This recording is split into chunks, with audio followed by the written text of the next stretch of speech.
In this video, I'll show you how to create a new user account on your Windows computer step by step. Let's get started. First, click on the Start menu in the bottom left corner of your screen. Then click on the Settings icon. It looks like a small gear. Once the Settings window opens, click on Accounts. Here, you'll find all your account-related options like sign-in details, email, and user info. Now, from the left sidebar, select Family and Other Users. This is where you can add new people to your computer. Under Other Users, click on Add Account. Now Windows will ask you how you want to add the new user. If the person already has a Microsoft account, if for example an Outlook or Hotmail email, you can enter that here. Windows will create an account linked to their Microsoft ID.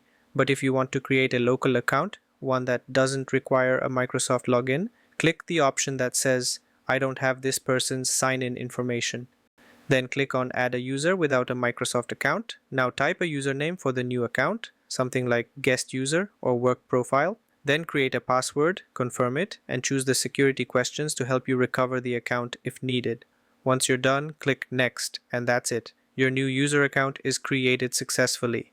You'll now see it listed under Other Users. If you want to give this new user administrator permissions, click on their name and select Change Account Type. From the drop-down menu, choose Administrator and click OK. Just remember, admin access gives full control, so only assign it to people you trust. Let's quickly test it out. Click the Start menu, then your profile icon, and choose Sign Out.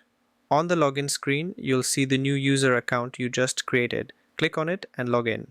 Windows will take a moment to set everything up for the new user. And there you go, a completely fresh desktop, settings, and storage just for them. And that's how easy it is to create a new user account on Windows. Now, if you want to host a website on your own computer, click on the left video, or if you want to clone or download any website to your computer, click on the right video. Don't forget to like, subscribe, and hit the notification bell for more tutorials like this. Thanks for watching, and I'll see you in the next video.